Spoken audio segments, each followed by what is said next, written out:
Good evening there. As you can see, I'm here with daylight, presenting to you from rural Quebec in Canada, which is located in unceded Indigenous Anishinaabe territory.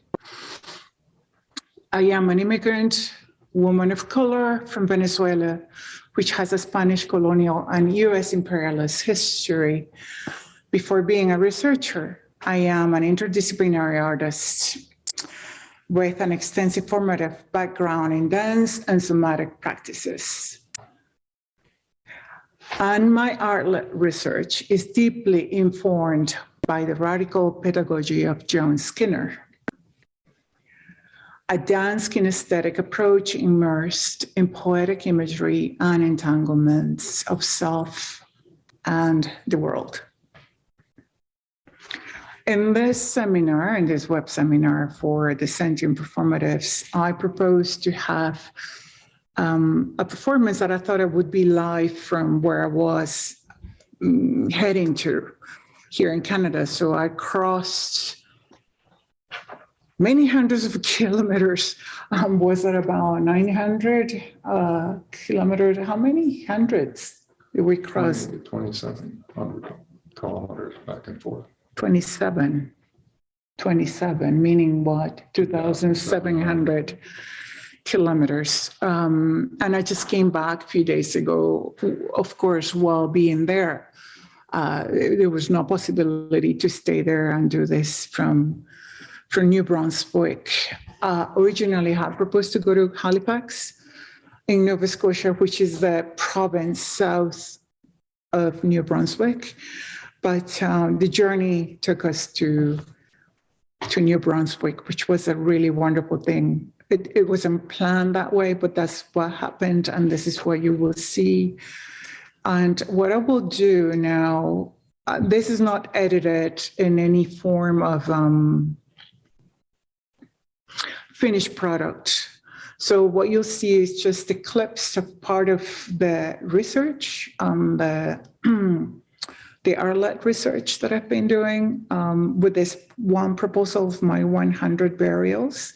And I will talk over the images, and hopefully this will make sense, and I'll have perhaps some questions, but I'm not sure how it works because this is a performance. It's listed as a performance, so perhaps it's not a discussion happening with you over there, but hopefully we'll carry on in some other venue somewhere, somehow. And I try to cover as much as I can on what I'm doing here.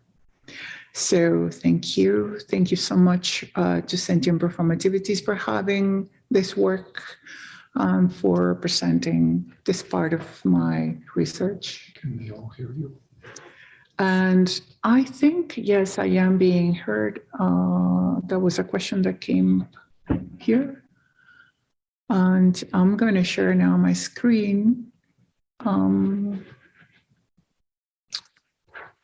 Is that how it happens, right? There we go. Thank you. So you're sharing screen.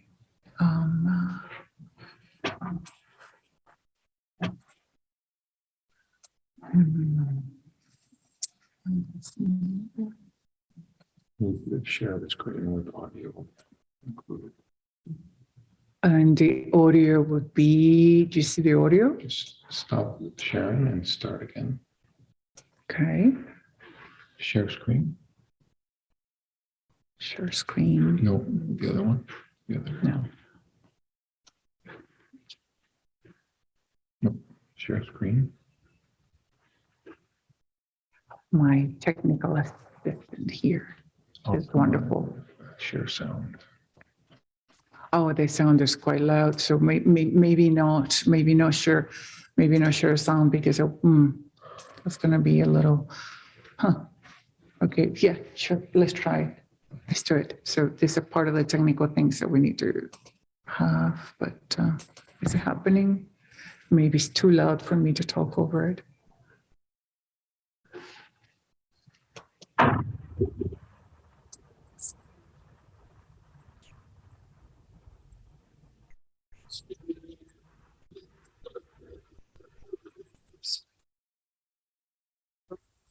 No, it's not working. No,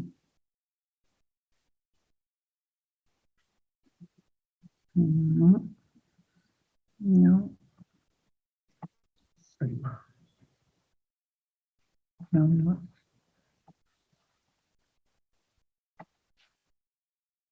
Thank you. Thank you, sorry, and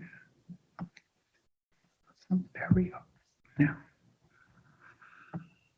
so I'll begin pretty much. I begin here, which is not really the beginning of this whole process, but this is already in New Brunswick, and this is a national park since 1966 called Kuchibiwak in Mi'kmaq language, which were the original peoples of this land and continue to be there prior to colonial encounter. The park was recovered in 1960s, as I said, and all the vegetation. So it's just this is what we see now, and it wasn't like this. It was actually a settler's fisher land area in New Brunswick, both French and English. Somehow the community was able to recover the park, and now it's to recover this land and made it a park, a national park. And so I was able to do my intervention here. And that's what I'll see, and I'll try to control the volume, which I have right now. So I can do that as I speak. And what I'll do is I'll tell a bit of what I'm doing here. So halfway, after 1,500 miles, I had recently moved to Northern Ottawa and Western Quebec, and coming to this territory. And prior to that, I had been working in my research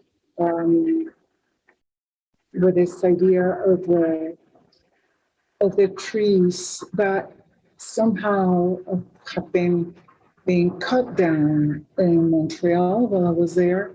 And then as I came here during the pandemic, there was a massive cut down of trees, including trees of the land that was being digged to create new fanciful homes around here.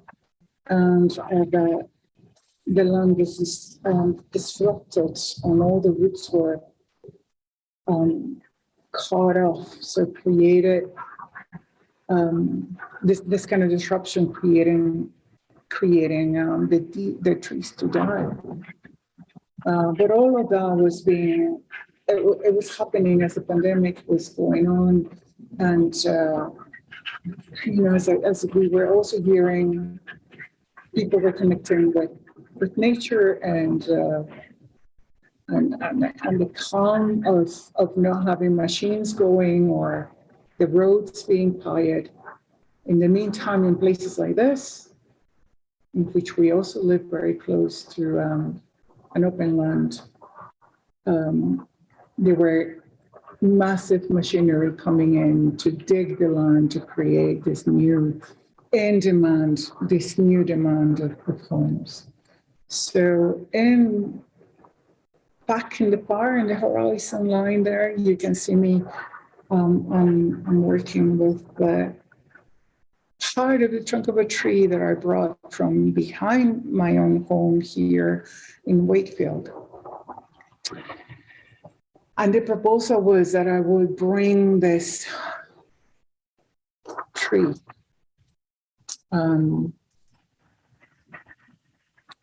as a witness and as part of us together creating a form of ceremony, not only to what was going on here, but to a legacy of dismissal of the situations of being also being presented very clearly with the pandemic, as we know. Many social movements are started happening, but my research was already working with this issue. So I will just read to make these ideas a little more clear. And this is the first crossing, which was the estuary, the joining of a river that opens up into the ocean, to the Atlantic Ocean. And as it happens, this Atlantic Ocean has inner currents, and there's a whole functioning wave network of currents that moves all the way down to the country that I'm from, Venezuela, in the Caribbean. And from the Caribbean, as many of you know, there's a currents that also come up to England, and that bring all this mild weather that sometimes is, that we experience being all so far north. So this was a connection that it was also unexpected. The idea didn't start from looking at a map of these currents. The idea started from not being able to go to Venezuela and wondering how I can make a connection with the story that I was developing in my work. So here I am carrying the tree, and at the moment that I was going to carry the tree and it's just shaking, a tremendous wind came to be, which was not there before. It was quite calm. So this was also interesting, considering the story that I was bringing forth, that I was that is part of the research. So as I continue after that briefing synopsis of what's going on there, my 100 burials was a proposal. This proposal is a crossing of waters and territories. And it plays with the idea that these territories are really not divided either. You know, that these territories are really in constant relationship. And there's more research that needs to be done around that. What the Native people were also exchanging between themselves and in Central America, in South America, North America is not as divided as is being presented through recent history, say. So with this work, it engages ways of being with the world and proposes that transformations can be enacted. And this comes from Gloria Ansaldúa, a Chicano artist and thinker, theorist, idea of Nepantla, which is an indigenous word, meaning the place where transformations are enacted. The work I propose aspires to articulate speculative assemblies between humans and more than humans, enacting ethics of care across the American North and South hemispheres. These actions intend to explore marginalized histories by activating a dialogue between humans and beyond the human witnesses, including trees, rivers, the land, the ocean. The performance does enact a figurative and physical journey across Eastern Canada to the Caribbean Sea.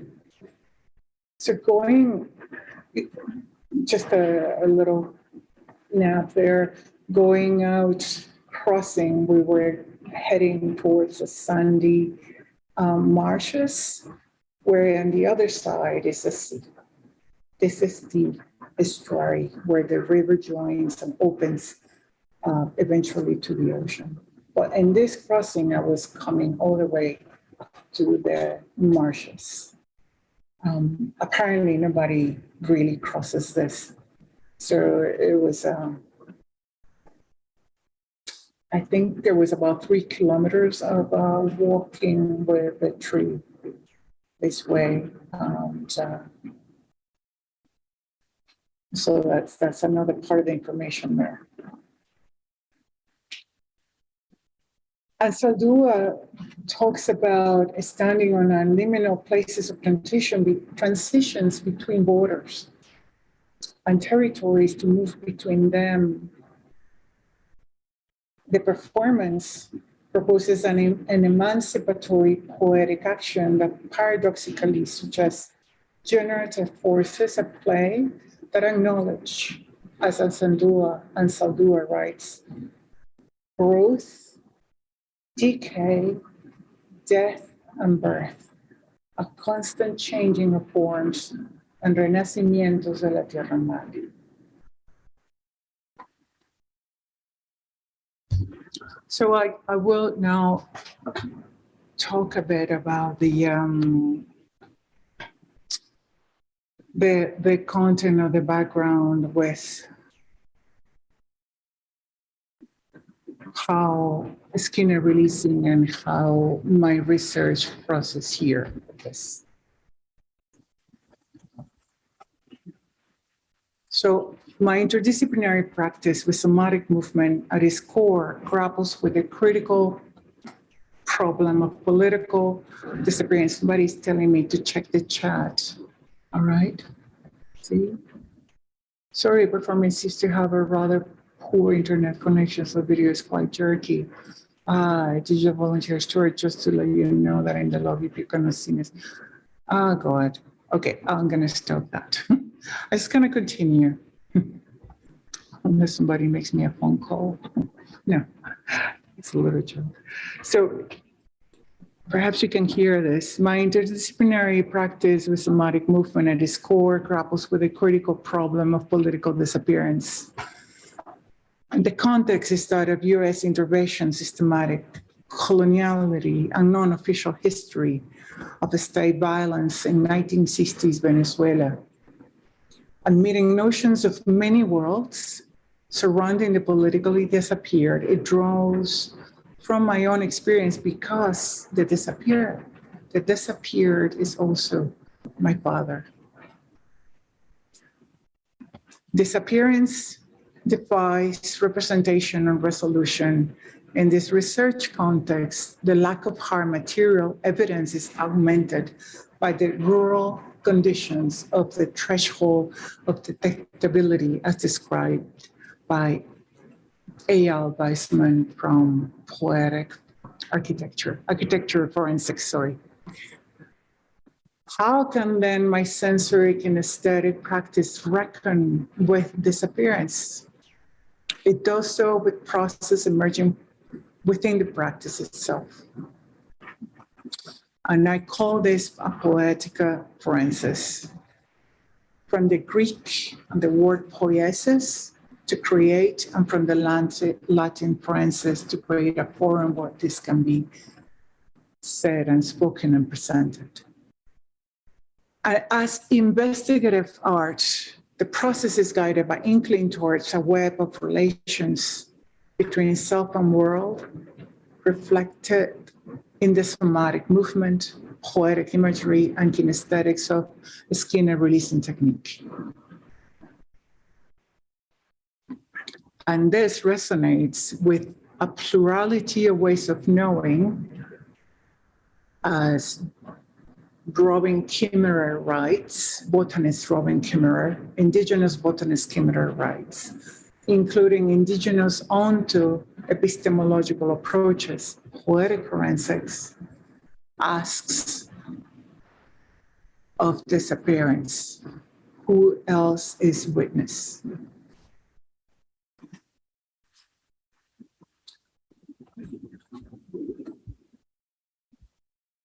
So the wind was tremendous. Yeah.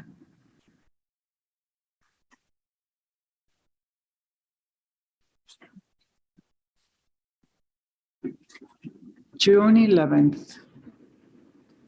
I write this as I am in Cochibiwak in this area of the video.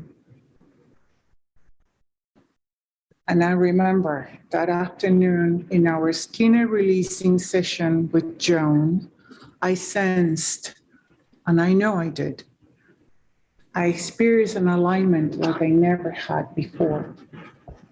Such an experience and so potent. I felt alignment as beauty, as tenderness, as powerful connection beyond the self, beyond myself. The releasing work that Joan facilitated on that summer afternoon in the Vashon Island in Seattle was about the central axis that travels through the body, extending through the top of the head,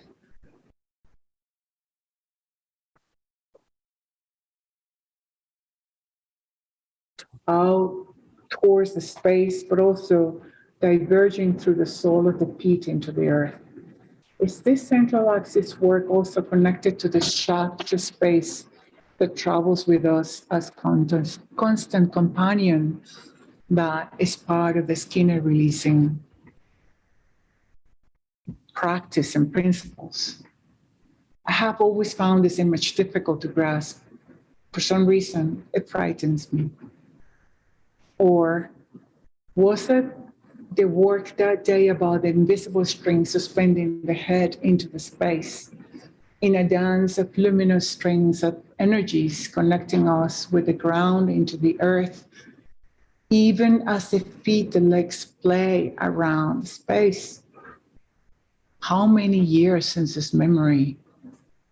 It was the summer of 2001. John Skinner releasing was conceived to be practiced progressively.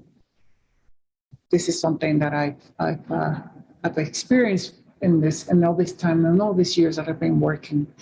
Increasing engagement in unforeseeable ways that gently ask radical questions. As I have experienced it about ontology and epistemology.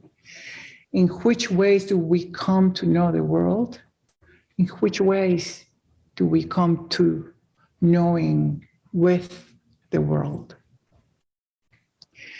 If you were to take a Skinner releasing class or practice, the first class that you would attend normally, it will begin and it will be, let's take all the space we have. Let's find a space to be in. And I like to begin with the feet. This is what the class was saying.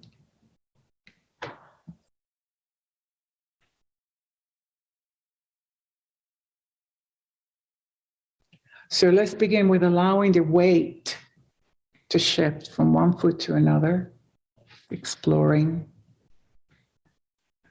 The feet and the whole self can soften into the ground. The knee softens and the movement becomes supple.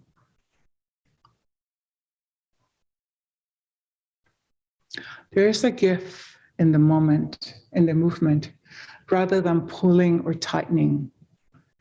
The knee gives the movement into the movement, the foot softening into the movement. With each shift, the foot gives, the knee gives, and with each shift, suppleness come into play.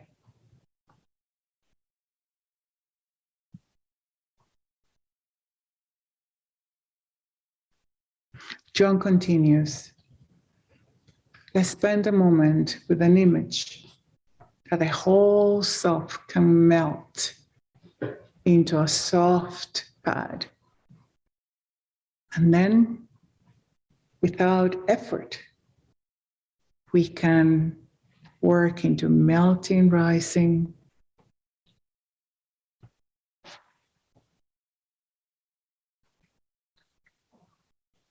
and then from this melting, rising, the class, and this is the first class, jump into something that has ignited the ethical imagination of my research. we can explore the possibility that no one segment or part of the body compresses against any other segment or part of the body.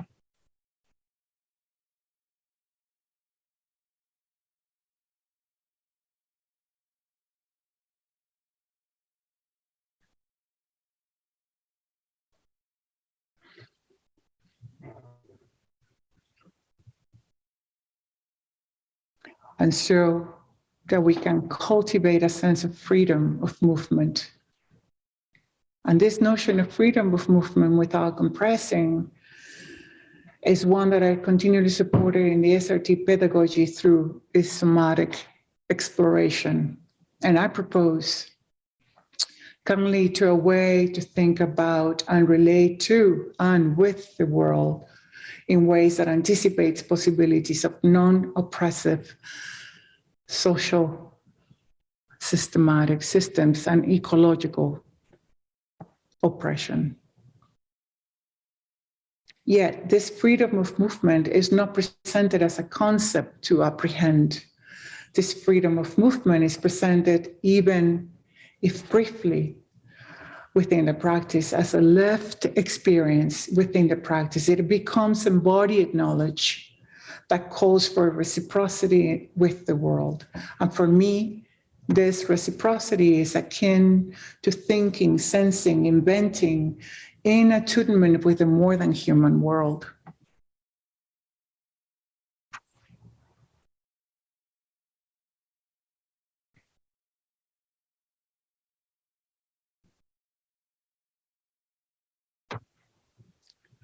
So here I'm carrying the tree trunk that has been dying behind the back of my home at the time that I was coming here.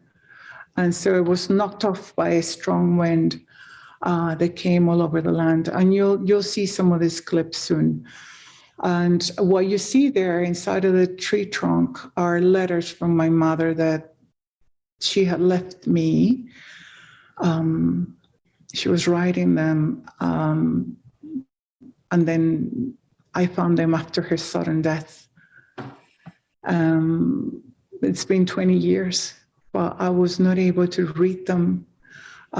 She tries to explain, not to read them sequentially.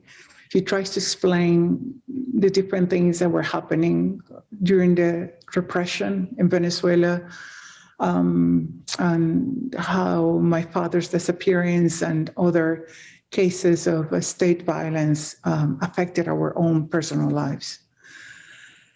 And so the tree is carrying these letters in what could be called intra-relationality of ecologies of justice.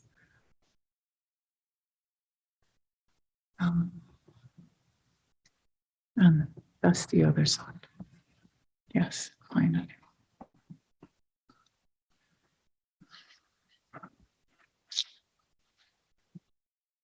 Prior to bringing the tree, what you just saw, I carry the tree to this part of the estuary. And the tree was wrapped in this cloth. So I brought it from my home in the car, in the vehicle. Actually, it wasn't a car; it was a vehicle we traveled with. My dog, our dog.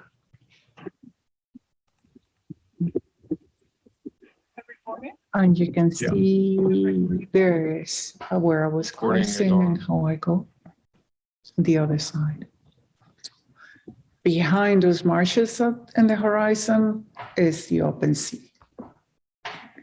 And what you saw me was crossing this stretch of land right there. So picking up again from this freedom of movement is presented as a concept to apprehend, is not presented as a concept to apprehend, is presented it becomes embodied knowledge that calls for reciprocity with the world. And this reciprocity is akin to thinking, sensing, inventing, in attunement with the more than human world in my practice and in my research. I propose a curious practice of this technique that can open up towards ways of being and knowing that are relational and awakened by ethics of care as if the world truly mattered. To paraphrase Donna Haraway, but it matters too as a part of what T.J. Demos calls an ecology as intrasectionality, where the political and the ecological are indissolubly related and relational. Boundaries merge between my world and the worlds in these territories that I inhabit. And these are also worlds of the disappeared campesino lives, as represented in my work by the campesinos in Venezuela. Worlds of plants, rivers, bones, and breath that can record modes of violence, as I propose in my research, as counter-narratives. Matthew Fuller and A.L. Weisman articulate in their book, Investigative Aesthetics, how attuning to such counter-narratives that reveal the lone shadow of historical processes, colonialism being one of them, might respond to questions that approximate justice within these worlds, our worlds. Performatives as aesthetics and practices that can function beyond perception, representation, and self-actualization, but it remains to be profound radicalized to a commitment that moves us into generative and an active, emancipatory hope that presents possibility of change. As Marxist thinker Ernest Bloch proposes.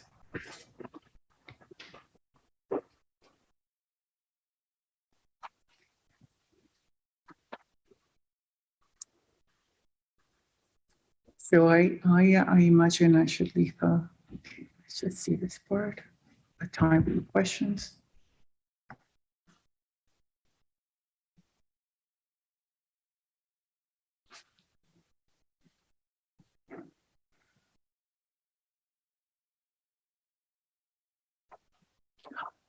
The trunk of this tree,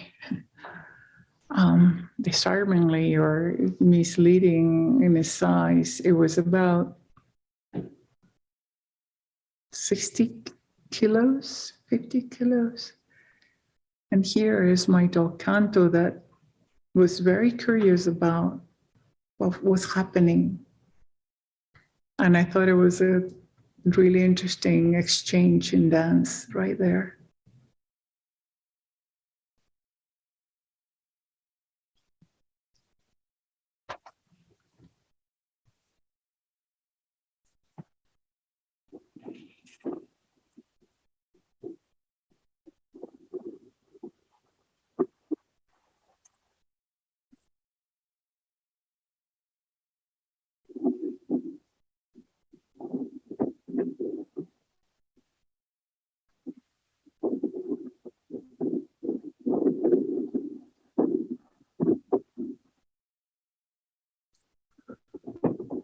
I continue.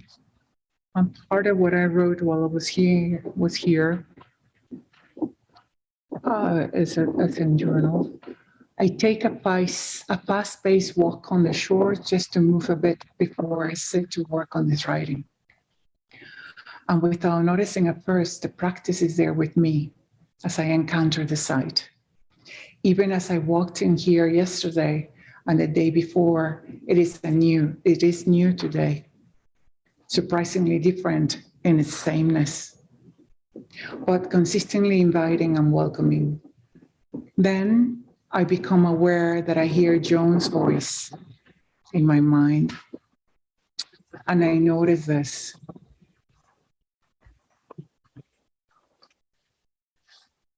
Do I always hear or have not make note of it as something somehow uncanny that I was in constant relation, that I am in constant relation with?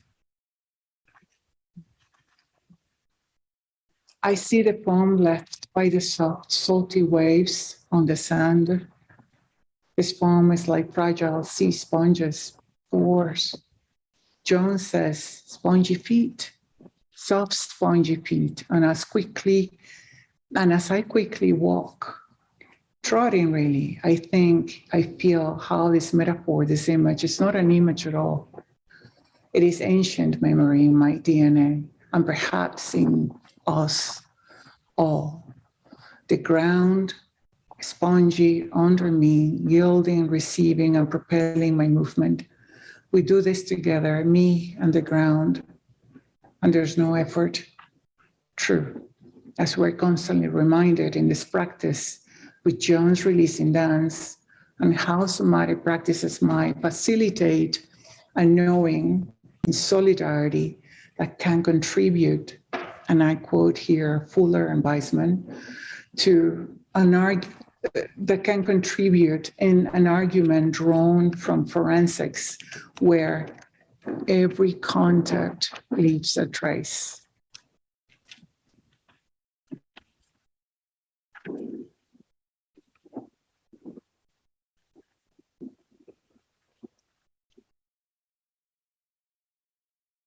And those are my mother's letters that I proceed to read, and I placed them inside a trunk before the crossing. Thank you.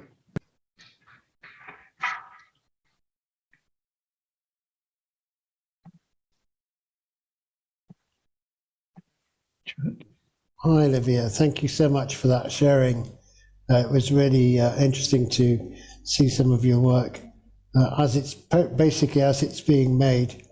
We're not really set up in this session for doing Q&A.